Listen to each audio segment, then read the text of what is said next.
अस्सलाम वालेकुम, welcome to my YouTube channel. I hope आप ठीक होंगे और मैं भी ठीक हूँ। और आज मैं आपके साथ बिलवड अंकल वी का सेकंड पार्ट शेयर करने वाली हूँ। थैंक यू सो मच जिनको ये स्टोरी पसंद आई। और आप लोग क्या बोल रहे थे कि हमें कोई तीसरा नहीं चाहिए, तो बेबीज़ एंड बाबू इसमें तीसरा कौन ही है? आपने स्टोरी का पहला पार्ट तो सुना ही है, इसमें कौन सा ही तीसरा है। और ये बिल्कुल भी पूरी की पूरी फ़नी स्टोरी नहीं होने वाली है। और रही दूसरी स्टोरी की बात, तो उसमें भी कोई तीसरा नहीं है। उसमें हमारे लैन ब्रदर्स ही हैं जो कि ट्विन अल्फ़ा होने वाले हैं, तो वो मैं ज़रूर शेयर करूँगी, समझ लें आप लोग।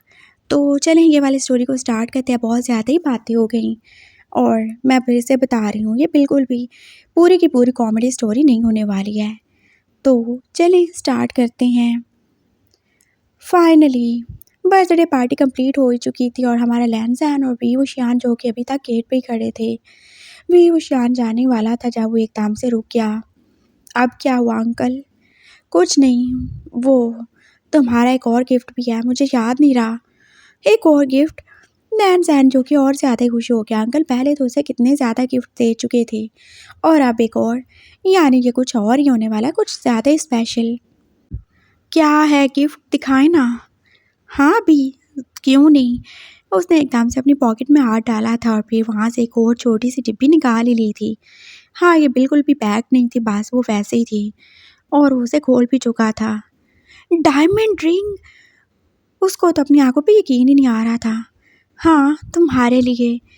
ओह माय गॉड, ये तो कितनी ज़्यादा एक्सपेंसिव लग रही है। कोई एक्सपेंसिव नहीं है, मैंने बोला था ना, तुम्हारे आगे कुछ भी एक्सपेंसिव नहीं है। तुम सबसे ज़्यादा महंगी और मुझे कोई भी चीज़ महंगी नहीं लगती तुम्हारे सामने। ओह माय गॉड, ये बहुत ज़्यादा अच्छी है। मैं पहनाऊँ क्या? हाँ, पहना देना। उसने एकदम से अपना राइट हैंड ही आगे किया था और अंकल जो अब उसका लेफ्ट हैंड खुद ही पकड़ चुके थे। इसमें क्यों? क्योंकि मेरा दिल है। अब मैंने गिफ्ट दिया है तो क्या मैं डिसाइड नहीं कर सकता कि इसे कौन से हैंड पे होना चाहिए? हाँ, बिल्कुल, बिल्कुल। लैन जो खुशी-खुशी अब बोल रहा था और फिर वी ने उसको वो रिंग पहना भी दी थी। ओह माय गॉड, ये हाथ से ज़्यादा ही क्यूट है। लेकिन ये थोड़ी टाइट है, मैं इसे उतारूँगा कैसे? तुम इसे बिल्कुल भी नहीं उतारने वाले। मैंने बोला था ना, मेरा दिया हुआ गिफ्ट तुम अपने पास रखोगे, ना तुम उसे उतारोगे और ना ही कहीं घुमाओगे। लेकिन मुझे स्कूल जाना है तो सब क्या ही बोलेंगे? क्या बोलेंगे सब? वो बोलेंगे, क्या मैं एंगेज्ड हूँ? ओह! तुम बोल देना तुम एंगेज्ड हो अपने अंकल से। और वो बोल के खुद ही जैसे हँसने लगा था और लैन उसे बस देख ही रहा था। ऐसा बोलूँ क्या? अरे पागल, एंगेजमेंट का मतलब क्या ही होता है? एंगेज होना यानी कि एक दूसरे के साथ होना। तो देखो, क्या हम साथ नहीं हैं? क्या हमारे बीच में बॉन्ड नहीं है? क्या हमारे बीच में प्यार नहीं है? है ना? तो ज़रूरी तो नहीं कि एंगेजमेंट वो वाली एंगेजमेंट होती है। एंगेज का मतलब होता है एक दूसरे के साथ रहना, जुड़े रहना। तो अंकल तुमसे जुड़े हुए हैं ना, तो उनको बोल देना, चुप हो जाएंगे सब और सबकी बोलती बंद हो ही जाएगी। और अगर नहीं हुई तो मुझे बताना, मैं उसकी ज़ुबान खींच लूँगा जिसने तुम्हारे बारे में कुछ भी बोला तो। Oh! I love you so much uncle. आप सच में बहुत ज़्यादा ही अच्छे हैं और कितना ज़्यादा ही सोचते हैं मेरे बारे में। वो फिर से उसे हग कर चुका था और वी ने भी उसे बैक हग कर लिया। I love you too. और मैं तुम्हारे बारे में सोचूंगा क्योंकि मेरी लाइफ में तुम हो, इसके अलावा कोई भी नहीं। चलो सही है, मैं चलता हूँ, मामा वेट कर रही होंगी। अपना ख्याल रखना और जल्दी सो जाना। जी ज़रूर। वो जा चुका था और वी भी अब अपनी गाड़ी में बैठ ही चुका था। ड्राइवर गाड़ी स्टार्ट कर चुका था और उसके पीछे 5 गाड़ियाँ और भी थीं जो कि लैन ने बिल्कुल भी नहीं देखी थी। नेक्स्ट मॉर्निंग जैन अपने स्कूल में आ ही चुका था और ये बीजिंग का सबसे बड़ा इंटरनेशनल स्कूल था जिसमें सिर्फ चाइनीज़ लोग ही नहीं बल्कि बहुत सी दूसरी कंट्रीज़ के लोग भी पढ़ते थे। ये कैपिटल सिटी थी और यहाँ पे दूसरी कंट्रीज़ के कितने सारे एम्बेसडर्स और कितने सारे पॉलिटिक्स से रिलेटेड लोग भी रहते थे और वो सब के सब यहाँ आस-पास ही तो थे और उनके बच्चे वो सेम उसी स्कूल में थे। कितनी सारी कम्युनिटीज़ थी वहाँ पे और लैन की जैसे हर कम्युनिटी के बच्चों से ही दोस्ती थी। वो अलग अलग रिलीजन और अलग अलग कंट्रीज से ताल्लुक़ रखते थे लेकिन वो सब उसके फ्रेंड्स ही थे और वो अब उससे बर्थडे पे बहुत ज़्यादा विश भी कर रहे थे और फिर उन्हें उनके हाथ में जैसे वो रिंग भी नज़र आई गई। ये क्या है? जूली ने उससे पूछ लिया था। जूली जो कि अमेरिकन एम्बेसडर की बेटी थी। ये रिंग क्या है, मुझे गिफ्ट मिला है, लेकिन ये तो इंगेजमेंट रिंग लग रही है ना। अरे पागल, इंगेजमेंट नहीं है, मुझे मेरे अंकल ने गिफ्ट दिया है। हो, लगता है तुम्हारे अंकल तुमसे कुछ ज़्यादा ही क्लोज हैं। ये साइमन था जो कि आप उससे पूछ ही रहा था। हाँ, बहुत ज़्यादा क्लोज हैं वो। अंकल ही है ना या तुम्हारे शुगर डैडी हैं? साइमन ने जैसे अब चुपता हुआ सवाल किया था और लैनजैन एकदम से चुप ही हो गया। ऐसा वैसा कुछ भी नहीं है। हाँ तो और क्या, तुम्हारे अंकल तुम्हारे पापा से भी ज़्यादा तुम्हारा ख्याल रखते हैं। इतने महंगे गिफ्ट्स कौन ही देता है। और मुझे तो लगता है जैसे ज़रूर उनकी तुम पे बुरी नज़र होगी। ऐसा वैसा कुछ भी नहीं है, तुम लोग जब देखो बस ऐसी बातें करते रहते हो। कुछ भी नहीं है जैन, तुम फिक्र नहीं करो। और अंकल लोग तो कितने सारे गिफ्ट देते हैं मुझे, खुद मेरे चाचू मामू लोग तो कितने सारे गिफ्ट देते हैं। ये आलिया थी और वो भी तो उसकी दोस्त ही थी। ये बात थी नहीं, उसके क्लोज फ्रेंड्स थे, बाकी सारे भी थे, लेकिन ये बात कुछ ज़्यादा ही थे। साइमन जो कि थोड़ा सा जेलस तबीयत का ही था, और जूली और आलिया तो बात सच्ची थी, वो तो उसे अपनी बहनों की तरह ही लगती थी। ऐसा वैसा कुछ भी नहीं है। अच्छा ये बताओ, हमें पार्टी कब दे रहे हो? हाँ, जब तुम लोग बोलो। वैसे मैं सोच रहा था कि कुछ दिनों तक तुम्हें घर पे इनवाइट कर लूँ। नो, बोरिंग, हमें बिल्कुल भी घर पे नहीं करनी पार्टी, साइमन बोला था। और फिर वो सारे अब उसके साथ ही मिल गए। हाँ बिल्कुल, हम तुम्हें एक होटल में पार्टी देंगे, तुम्हारी बर्थडे पार्टी, जहाँ पे हम सब होंगे और कोई भी बड़ा नहीं होगा। होटल में? पापा नहीं मानेंगे। कम ऑन, तुम्हारे पापा इतने बड़े बिजनेसमैन हैं, क्या वो नहीं मानेंगे? और वो इतने ज़्यादा बैकवर्ड नहीं हो सकते ना। नहीं, बैकवर्ड होने की बात नहीं है, मैं रात को ज़्यादा देर तक घर से बाहर नहीं रहता। मैं उनसे पूछूंगा, लेकिन शायद वो नहीं माने। जैन जैसे थोड़ा सैड ही हो गया था। तो तुम अपने उस शुगर डैडी से क्यों नहीं कहते? साइमन ने जैसे फिर से उसे बोला था। वो शुगर डैडी नहीं, वो इसके अंकल हैं। आलिया ने जैसे फिर से उसे याद ही करवाया था। हाँ व्हाटएवर, तुम अपने अंकल को बोलो कि वो तुम्हारे पापा को बोलें कि तुम्हें हमारे साथ आने दे पार्टी करने के लिए। हम बहुत ज़्यादा इन्जॉय करेंगे, हो सकता है थोड़ी सी ड्रिंक भी कर लें, बहुत मज़ा आने वाला है। और घर की पार्टी में क्या ये होगा, डांस करेंगे, इन्जॉय करेंगे, मज़े करेंगे। नो नो नो नो, मैं ड्रिंक नहीं करता। उसने जैसे एकदम से कानों में हाथ लगाए थे। तुम बहुत जल्दी 18 के होने वाले हो, और तुम में डल्ट हो, कोई काके नहीं हो जो तुम ड्रिंक नहीं करोगे। मैं भी नहीं करने वाली। आलिया जो वहाँ से उठी गई थी। हाँ तुम मत करो, तुम्हें कोई बोल भी नहीं रहा, लेकिन हम सब तो करेंगे। अपने पापा से बात कर लेना और ये पार्टी हमारी तरफ से ही होगी। ओके, लेट्स सी क्या होता है। बाकी सारा दिन भी गुजर चुका था और ये पास उसके कुछ लास्ट डेज थे स्कूल में, और फिर इसके बाद तो उसने कॉलेज ही चले जाना था। वो अपने दोस्तों को कैसे ही नाराज़ कर सकता है। और हाँ के पास उसने पापा से बात ही की थी। पापा जब भी ऑफिस में ही थे, और वो एकदम से कैसे तापी के रात को कोई पार्टी नहीं और घर से बाहर तो बिल्कुल नहीं। उनको बोलो हम घर पे इनवाइट कर लेंगे। लेकिन पापा, कोई पापा नहीं, बस मैंने बोल दिया है। ठीक है, फिर मैं अंकल से बात कर लेता हूँ। उसने कॉल ही बंद कर दी थी, उसका मूड हाथ से ज़्यादा ही ऑफ हो चुका था। और फिर अंकल वी को उसने कॉल कर ली। हाँ बेबी बोलो, क्या बात है? अंकल अभी बिज़ी हैं थोड़ा मीटिंग में। अंकल आप जहाँ भी हो, जहाँ भी बिज़ी हूँ, मेरी बात सुने, मुझे पार्टी करनी है तो करो ना डार्लिंग, जहाँ मर्ज़ी करो, तुम्हें किसी ने रोका है? मुझे क्लब में जाना है, मैं वहाँ पे जाके पार्टी करूँगा, उसके बाद हम होटल में डिनर करने वाले हैं। हम? कौन कौन हम? वो एकदम से जैसे आप पूरी तरह उसी की तरफ अटेंटिव हो गया था। मेरे फ्रेंड्स मुझे बर्थडे पे पार्टी देना चाहते हैं, तो उन्हें घर पे इनवाइट करो। वो घर पे नहीं आना चाहते, वो कहते हैं हम पार्टी में जाएंगे, मज़े करेंगे, ऐश करेंगे। और रात को वो पार्टी है, पापा मान नहीं रहे, आप उनको बोले ना। तो मैं क्यों बोलूँ? वो आपकी कोई बात नहीं ना टालते।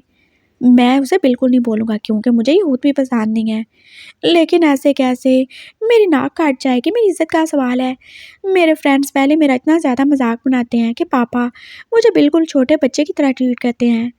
क्योंकि तुम पागल हो, तुम्हें कुछ भी नहीं पता है। दुनिया कहाँ से कहाँ पहुँच चुकी है, तुम जानते हो ऐसी पार्टीज़ में क्या कुछ ही होता है। मैं बिल्कुल ऐसा रिस्क नहीं ले सकता, और ना ही मैं तुम्हें जाने दूँगा। नो अंकल प्लीज़ ऐसा नहीं बोलें, मुझे लगा था आप मुझे सपोर्ट करेंगे। करूँगा ना डार्लिंग, सब करूँगा, लेकिन इसमें नहीं। तो फिर मेरी पार्टी का क्या होगा? मैंने बात सोच लिया है, तुम पार्टी करोगी और तुम्हारे दोस्तों को घर पे नहीं ना करनी। ठीक है, बहुत अच्छा हो गया। तुम उनको बोलो कि वो मेरे फार्म हाउस पे आएँ और आज रात ही पार्टी होगी वहाँ पे।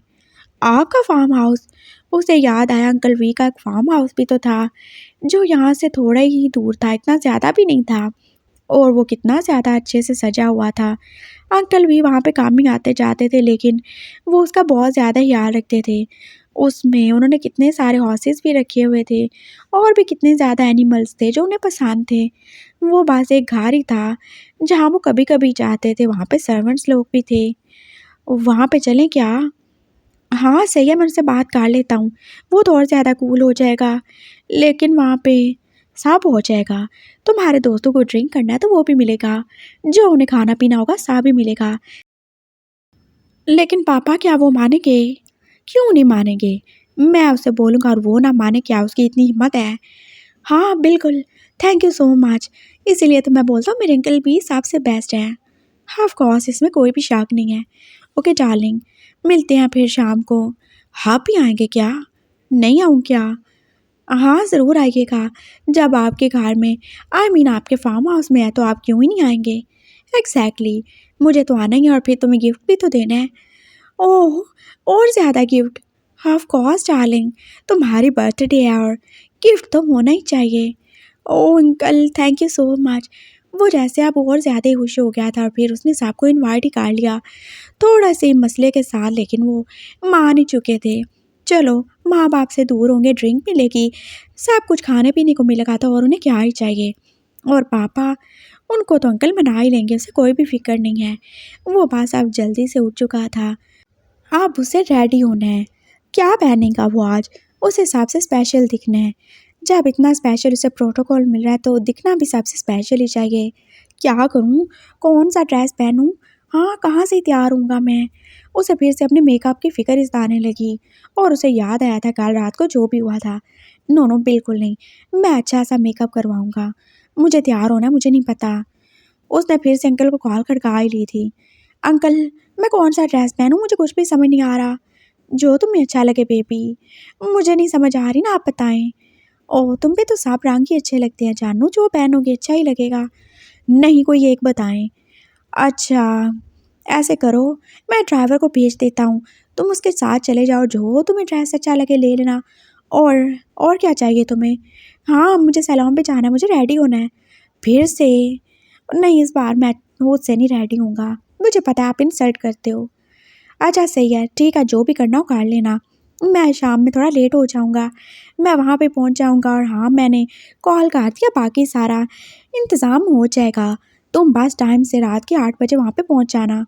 Okay, thank you so much. बिल्कुल।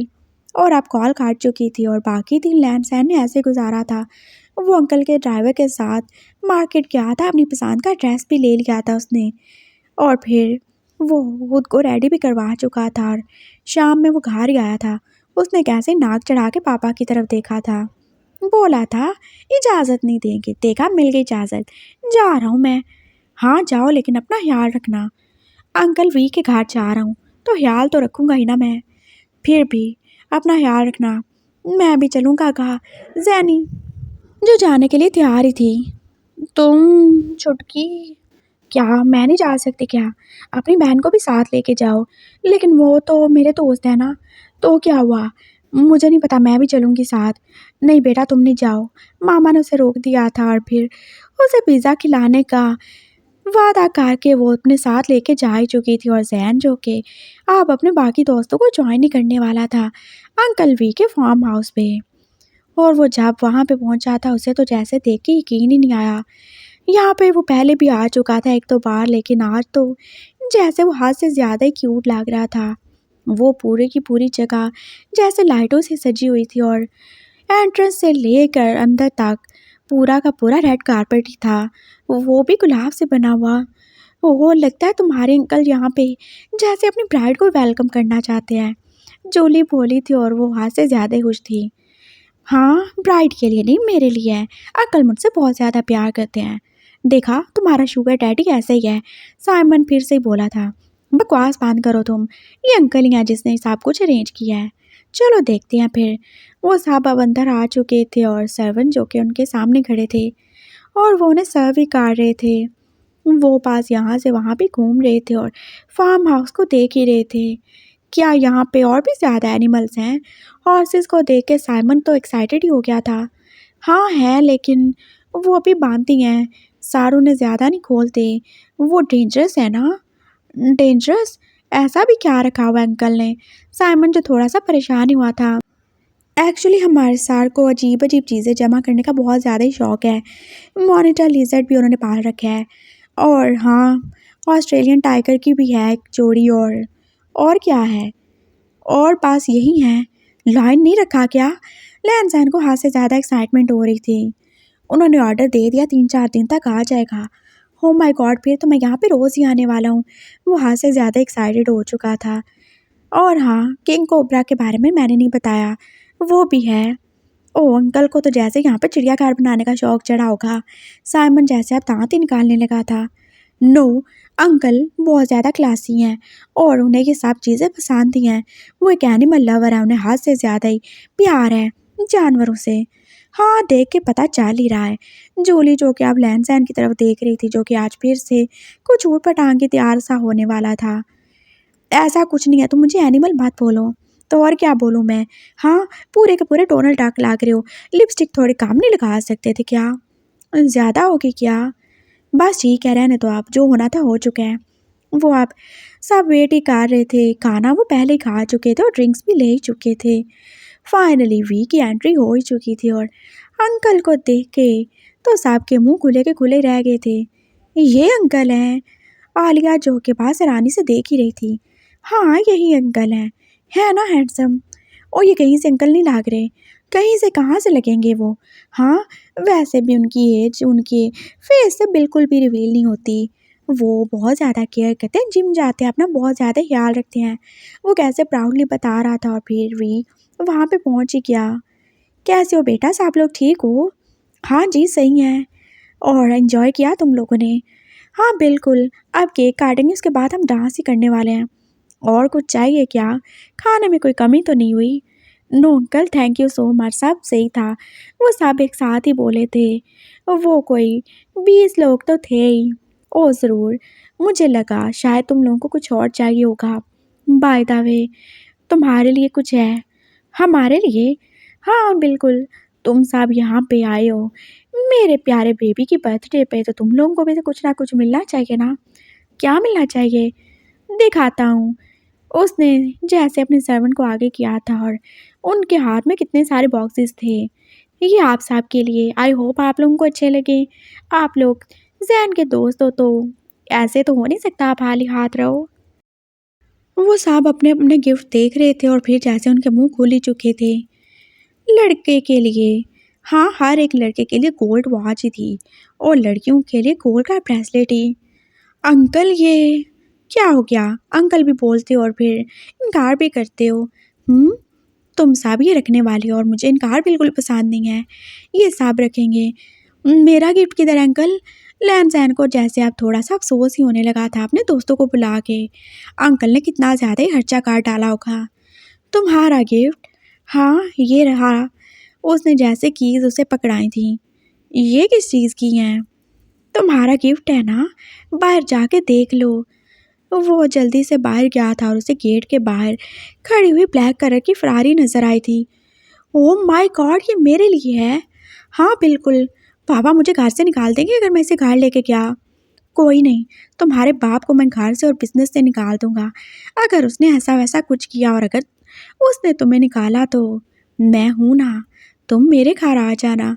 वो उसके पीछे जाके बोला था और जैन जो कि खुशी से आप चमकती हुई आंखों के साथ उसे देख ही रहा था। Thank you so much uncle, thank you so much. आप इतना ज़्यादा करते हैं, इतना ज़्यादा सोचते हैं। मैं सच में बहुत ज़्यादा ग्रेटफुल हूँ। और खुशी के मारे जैसे उसकी आंखें छलकने वाली थी। कोई बात नहीं, और तुम्हें ग्रेटफुल होने की कोई ज़रूरत नहीं। ये सब तुम्हारा हक है और तुम्हें मैं कुछ भी अपनी तरफ से नहीं दे रहा।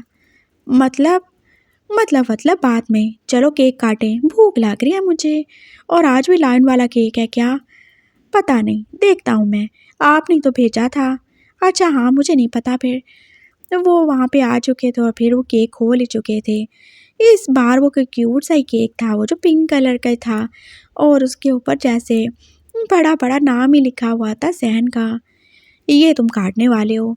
ओह! अच्छा है, थैंक यू। वो केक काट चुका था और फिर पहली बारी तो अंकल की थी। पापा तो आए नहीं थे और फिर बाकी दोस्तों ने भी खा ही लिया था। वो सब अब एंजॉय करने वाले थे और वी जो कि अंदर ही चला गया। तुम लोग एंजॉय करो, मैं ज़रा रेस्ट करता हूँ, फिर चले जाएंगे। हाँ बिल्कुल अंकल। वो शायद उसके होते हुए ज़्यादा एंजॉय ना कर सके, इसलिए वो अंदर ही चला गया था अपने बेडरूम में और लैन सैन जो कि हम अपने दोस्तों के साथ एंजॉय कर रहा था। तुम्हारे अंकल सच में बहुत ज़्यादा ही बड़े दिल के मालिक हैं, मुझे बिल्कुल भी नहीं पता था। आलिया जो कि बार-बार अपने ब्रेसलेट को देख ही रही थी। हाँ, वो ऐसे ही हैं, वो कभी भी कंजूसी नहीं करते और मुझ पे तो बिल्कुल भी खर्चा करते हुए उनका दिल बिल्कुल भी नहीं काँपता। वैसे आप तो मुझे भी लग रहा है जैसे वो तुम्हारे शुगर डैडी बनना चाहते हैं। बकवास नहीं करो यार। उन्होंने तुमसे आपको भी तो गिफ्ट की है और कैसे तुम लोगों को बेटा-बेटा कह के बुला रहे थे। क्या तुमने फ़ील किया कुछ भी ऐसा गलत जो उन्होंने बोला हो या किया हो? हाँ, वो तो है। तो क्या वो तुम सबके भी शुगर डैडी बनना चाहते हैं? नहीं, नहीं ऐसा कुछ नहीं होगा। हाँ, मैं गलत सोच रही होंगी। तुम बिल्कुल गलत सोच रही हो और अंकल के बारे में ऐसा मत सोचो। वो बहुत अच्छे हैं, मुझसे बहुत ज़्यादा ही प्यार करते हैं। उनका प्यार अनकंडीशनल है जिसमें कुछ भी बदले की चाहत वगैरह नहीं है। Okay fine. चलो किधर जा रहे हो तुम? मैं वो साइमन के पास जा रहा हूँ। तुम बैठो, बैठ के अपनी फ़ेवरेट बिरयानी खाओ। वो उसे छोड़ के जा चुका था और साइमन जो कि अब उसके लिए एक ड्रिंक बना ही रहा था। नो, नो, नो, नो मैं नहीं करने वाला। अंकल मुझे मारेंगे। कम ऑन, अंकल ने जब इतना कुछ किया तो ड्रिंक करने पे क्यों ही रोकेंगे? लेकिन ये कड़वा होगा। कुछ भी नहीं होता इससे। देखो, ये मैं तुम्हें पी के दिखाता हूँ। उसने जैसे अपना शॉट ले लिया था और अब लैन-सैन की बारी थी। लो ना यार, कुछ भी नहीं होता। तुम्हारी बर्थडे है और क्या तुम इतना भी नहीं खा सकते? उसने जैसे नाक मुँह चढ़ा के वो एक शॉट ले लिया था। ये ये होती है ब्रेवरी। चलो एक और। नहीं, मैं नहीं ले सकता। कम ऑन यार। पापा को पता चल जाएगा, वो मारेंगे। नहीं मारेंगे और उन्हें बताएगा भी कौन? ये लो। वो दूसरा पे तीसरा शॉट भी ले ही चुका था और फिर बाकी सारा टाइम उसने बस डांस करते हुए और अपने दोस्तों के साथ एंजॉय करते गुजारा था। वी फिर से बाहर नहीं आया और फिर रात का कोई 1 ही बज चुका था। उन सब के ड्राइवर लोग उन्हें लेने आ ही चुके थे। वो अब सब घर जा रहे थे और फिर लैन-सैन जो कि अब नशे से यहाँ से वहाँ बस झूम ही रहा था। मैं कहाँ जाऊँ? क्या मैंने घर नहीं जाना? वो जैसे अजीब ही पागलों के जैसे इधर-उधर घूम रहा था जब वी उसके पास ही आया। क्या हुआ? अंकल, घर नहीं जाना मैंने। तुमने ड्रिंक की है? वो थोड़ी-सी। मैंने भी कोई नहीं पी। उसने मुझे पिला दी, मैंने पी ली। मैंने उससे कुछ नहीं किया। वो जैसे उसके ऊपर ही गिरने वाला था और वी ने जैसे उसे उठा ही लिया। चलो, तुम्हें हैंगओवर हो गया है। घर जाना है, पापा मारेंगे। उनको पता चल गया तो? नहीं मारेगा। मैं उसे नहीं बताऊँगा। तुम भी मत बताना। वो उसे ऐसे ही उठा के अब हॉल में ला चुका था और फिर उसने अपने एक सर्वेंट को बोला, बाबा के लिए जल्दी से लेमनेड लेकर आओ और हाँ कुछ खट्टा भी, अचार हो तो ले आना। जी ज़रूर। मैं ज़रा अपने रूम में हूँ, फ्रेश हो लूँ, फिर इसे वो गेस्ट रूम में भेज देना ताकि वो सो जाए। जी सही हो गया। वो अभी तक वहीं था और वी जो अपने रूम में चला गया था। लैन-सैन ने बस वो पी लिया था लेकिन अभी तक उसका हैंगओवर काफ़ी ज़्यादा ही हो चुका था। उसका सर जो बस दर्द से फटने ही वाला था। मुझे सोना है, मैं थक गया हूँ। कहाँ जाऊँ मैं? सर चले मैं आपको छोड़ आता हूँ ना गेस्ट रूम में। कहाँ पे है गेस्ट रूम? वो सामने आप ये यहाँ पे 3 सीढ़ियाँ चढ़ेंगे ना, तो सामने वो सर का कमरा है। सर के कमरे के लेफ्ट साइड पे ही है गेस्ट रूम।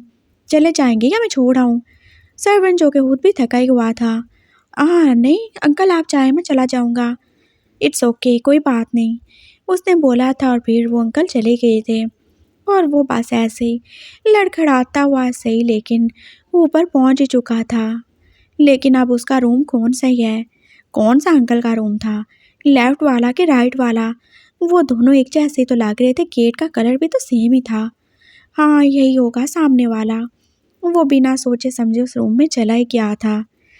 अंदर थोड़ा थोड़ा अंधेरा था और कुछ कुछ रोशनी थी।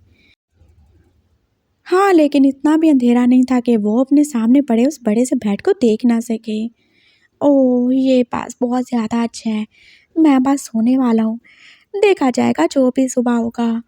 वो बस चलता-चलता आया था और एकदम जैसे वो बेड पे गिर ही गया। 2 मिनट भी नहीं लगे होंगे उसे और वो गहरी नींद में चला ही गया था। वही जो कि अभी वॉशरूम से बस बाहर लेकर आया था और उसने क्या ही देखा था। लहन-सहन उसी के बेड पे पड़ा हुआ था और वो सो भी गया था। ये यहाँ पे कैसे ही आ गया? ज़ैन उठो, ये गेस्ट रूम नहीं है। उसने उसे उठाना चाहा था लेकिन वो तो उठ ही नहीं रहा था। वी ने उसे एकदम से सीधा ही किया था। उसके बाल जो कि उसकी आंखों पे ही आ रहे थे और फिर वी ने जैसे लाइट ऑन ही कर दी। वो उसे देख ही रहा था। उसकी आंखें जो कि लाल ही हो चुकी थी और कुछ लाली तो मेकअप की थी। ये जोकर कभी भी नहीं सुधरेगा। उसने प्यार से उसके बालों को पीछे किया था। उसके होंठों पे लगी हुई लिपस्टिक जो कि आधी से ज़्यादा उतर ही चुकी थी। ओह! तुम कितने ज़्यादा क्यूट हो। तुम्हें सबकी क्यों ही ज़रूरत होगी, लेकिन तुम समझते नहीं हो। वी जो के पास प्यार से उसको एडमायर ही कर रहा था। वो अपना टॉवल वहीं पे फेंक चुका था और वो भी उसके साथ अब लेट ही गया था। एक ना एक दिन तुम्हें यहाँ पे आना है, मेरे बेडरूम में। लेकिन इतनी जल्दी नहीं, अभी पूरा 1 साल है तुम्हें। यहाँ पे नहीं आना चाहिए था। जानते हो ना, तुम एक ओमेगा और ओमेगा को कभी भी ऐसे अकेले किसी अल्फ़ा के रूम में नहीं आना चाहिए, नहीं तो बहुत ज़्यादा खतरे की बात होती है। वो कैसे खुद बोल गया, वो खुद ही स्माइल कर रहा था। वो एकदम से उठा था और फिर अपने रूम फ्रिज की जानिब चला ही गया था। ओह! मेरा गला जाने क्यों ही सूखे जा रहा है। उसने अंदर से अपना फ़ेवरेट वाइन निकाल ही लिया था और अब उसे थोड़ा-थोड़ा करके ड्रिंक ही कर रहा था। वो एक टिन पैक ही था और जल्दी ख़त्म हो गया। वो फिर से आके उसके पास लेट ही चुका था। वो उससे थोड़ा और करीब कर चुका था और ज़ैन की आँख अभी भी नहीं खुली। वो अपने सारे जानवर बेच के जो सो रहा था। उठ भी जाओ यार, अपने रूम में चले जाओ, नहीं तो मेरा सोना मुश्किल हो जाएगा। और आपकी बार उसने जैसे उसे खींच के सीधा अपने ऊपर ही काट लिया था। वो अब पूरा का पूरा उसके ऊपर ही लेटा हुआ था और फिर वी जो कि ऐसे उसे हाथ काट चुका था। तुम जानते हो, मैं कब से वेट कर रहा हूँ और आप देखो ये पास थोड़ा सा ही रह गया है, सिर्फ 1 साल का। इसके बाद बस तुम और मैं ऐसे साथ होंगे। हमेशा तुम मेरी बाहों में होगे और मैं तुम्हें बहुत ज़्यादा प्यार करूँगा, बहुत ज़्यादा ही। बस ये 1 साल गुज़र जाए। 1 साल के लिए मुझे खुद को कंट्रोल ही करना पड़ेगा। वो उसके बालों को सहला रहा था और साथ में उसे टाइटली हग भी कर चुका था और फिर ज़ैन ने भी सोते-सोते ही सही लेकिन उसे बैक-हग कर ही लिया था। आई लव यू ज़ैन, मैं तुमसे बहुत ज़्यादा प्यार करता हूँ। मुझे पता है सब लोग क्या ही बातें करते हैं, लेकिन सबके मुँह बंद हो ही जाएँगे, पर उसके लिए हमें थोड़ा-सा इंतज़ार ही करना पड़ेगा। मैं तुमसे प्यार करता हूँ। आई होप तुम मेरे प्यार को एक्सेप्ट कर लो। मैं तुमसे अंकल वाला प्यार नहीं करता, तुम समझ सकते हो ना? उसने जैसे बोला था फिर ज़ैन ने बस हल्का सा किया था। Oh no! क्या ये जाग गया? वी को जैसे एकदम से डर ही लगा था। वो क्या सोचेगा उसके बारे में? उसने उसे जल्दी से पीछे करके फिर से सीधा लिटा ही दिया था और ज़ैन जो क्या उसका हाथ पकड़ ही चुका था। अंकल, और स्टोरी सुनाए ना, उसने जैसे सोए-सोए बोला था और वी को पता चल ही गया था। ये सब शराब का नशा ही है जो कि उसे करवा और बुलवा रहा है। ओह! स्टोरी सुनाऊँ क्या? तुम्हारी और मेरी स्टोरी सुनोगे क्या? जानते हो बहुत साल पहले की बात है, जब मैंने तुम्हें पहली बार देखा था। तुम्हारा बाप और मैं एक दूसरे को बिल्कुल भी नहीं जानते थे। वो बस यहाँ पे आया था जॉब की तलाश में। मुझे तुम्हें देखते ही मालूम हो गया था तुम भी मेरे मेट हो, लेकिन तुम बहुत छोटे थे। मैंने तुम्हारे बाप को बोल दिया, ये मेरा है और ये हमेशा मेरा ही रहेगा। वो नहीं माना। मैंने बहुत मुश्किल से उसे मनाया। मैंने उसको बोला, मैं उसे हर चीज़ दूँगा और बदले में उसे सिर्फ तुम्हें देना होगा मुझे। और वो कोई एहसान थोड़ी खा रहा था। नहीं खा रहा था ना? तुम तो मेरे मेट हो ना, और मैं तुम्हारा, और एज से क्या ही होता है। मैं देखो तुम्हारे लिए कितना कुछ करता हूँ। मैं खुद को फिट रखूँगा। मैं अपनी एज को काम नहीं कर सकता, लेकिन मैं ऐसा ही रहूँगा तुम्हारे लिए। मैं तुमसे प्यार जो करता हूँ, और जानते हो, फिर मैंने तुम्हारे बाप को अपने साथ मिला लिया। अब वो मेरा क्राइम पार्टनर है। वो बोल के खुद ही स्माइल करने लगा था, और फिर जैन जो के चुपचाप सा सुन ही रहा था। और स्टोरी सुनाए ना। और स्टोरी जो कि अब 1 साल के बाद ही स्टार्ट होगी, और तब होगी जब तुम होश में होगे। सो जो पागल लड़के, आई लव यू। वो उसके करीब हुआ था, और फिर वो उसके फोरहेड पे किस भी कर रहा था। फिर वो थोड़ा और ही नीचे हुआ। जैन के होंठ जो के पास कांप ही रहे थे। मैं तुम्हें किस कर लूँ क्या? हमारी पहली किस। स्टोरी सुनाए ना। हाँ, स्टोरी में किस भी होती है। वो उसके करीब हुआ था, और वो डरते डरते ही सही, और अपने होंठ पहली बार उसके होंठों पे रख ही चुका था। ये पहला इंटेंशनल किस था जो कि वो खुद से कर रहा था। उसने बस उसे टच करके छोड़ना ही चाहा था, लेकिन अगले पल जैन जो कि उसे खुद की ओर करीब कर रहा था, वो अब ऐसे ही सोए सोए अपने होंठों को मूव कर रहा था, और वो दोनों बस एक दूसरे को किस कर ही रहे थे। वी ने भी आंखें बंद कर लीं। ये सब बहुत अच्छा है। ये शराब इतनी भी ज़्यादा बुरी नहीं होती है। इंसान से वो कुछ ही करवा लेती है जो उसने कभी सोचा नहीं होता। थोड़ा रुक रुक के सांस ले ले के होने वाली ये किस 5-6 मिनट तक ही चली थी, और फिर जैन को और ज़्यादा ही नींद आ गई। वो सो गया था, और फिर वी ने उसे जैसे हाँ की कर लिया। Thank you so much. I love you. मैं इस रात को कभी नहीं भूलूंगा। वो उसे प्यार से बोल के जैसे अपने साथ ही लगा के अब सो ही चुका था। सुबह 5 बजे उसकी आंख खुली थी, और फिर वो जल्दी से उठ के अपनी सारी चीज़ें समेट कर अपने गेस्ट रूम में चला गया था। वो बिल्कुल भी नहीं चाहता कि जैन उसे अपने साथ सोया हुआ देखे। उसे बिल्कुल भी पता नहीं चलना चाहिए कि वो रात में उसके साथ ही सोया था एक ही बेड पे। जैन जो कि अब 8 बजे के करीब उठ ही चुका था, और पापा के कितने ज़्यादा कॉल्स देखे थे उसने। ओह, मैं भी कॉल कर लेता हूँ। गुड मॉर्निंग डार्लिंग, उठ गए तुम? भी जो कि उसके लिए चाय लेकर आया था। हाँ, पापा कॉल कर रहे हैं। तुम ये चाय पियो, मैं बात कर लेता हूँ। वो उसका मोबाइल ले चुका था। हाँ शिजैन, बेबी बिल्कुल ठीक ठाक है, और वो उठ चुका है। हाँ, वो गेस्ट रूम में सोया था। मेरे रूम में थोड़ी सोएगा वो। वो ऐसे बात करते करते बाहर भी चला गया था। जल्दी से फ्रेश होके आ जाओ, फिर ब्रेकफास्ट करेंगे, और फिर मैं तुम्हें तुम्हारे घर छोड़ दूँगा। आज स्कूल मत जाना। जी। वो इतना ही बोला था, और फिर वो उठ ही चुका था। उसका सर अभी भी चकराए जा रहा था। वो वॉशरूम गया था, और फिर वो फ्रेश होके बाहर आ भी चुका था। क्या करूं मैं? मेरे पास तो और कोई कपड़े भी नहीं हैं। अंकल के भी नहीं आएंगे। अंकल, मेरे लिए कोई कपड़े हैं क्या? हाँ, है ना कबर्ड में, ले लो। वी ने बाहर से ही बोला था, और अभी तक वो शिचैन से बात ही कर रहा था। लैन जैन उठा था, और फिर उसने कबर्ड खोल ही डाला था। कहाँ होंगे? वहाँ पे तो सब अंकल के ही सूट थे। वो बास उन्हें आगे पीछे कर रहा था, और फिर वो उसे एकदम से नज़र आ भी गए थे। ये उसी का साइज़ था। वो उसे निकाल रहा था, और फिर जैसे उसकी नज़र कबर्ड में लगे हुए एक लॉक पे पड़ी थी। ये क्या है? उसने क्यूरियोसिटी के मारे उसे खोलना चाहा था, और वो खुल भी गया था। वो लॉक्ड नहीं था। वो ड्रेसेस पीछे करके देख ही रहा था, और अंदर क्या ही था। वो एक सीक्रेट डोर था, और उसके अंदर एक सीक्रेट रूम। और जैन को बिल्कुल भी अंदर जाने की ज़रूरत नहीं है। वो जो कुछ भी अंदर है सब यहाँ से ही बहुत क्लियरली देख सकता है। उस पूरे के पूरे रूम में बस गन सी थी। हार्ड टाइप की गन, छोटी हो या बड़ी।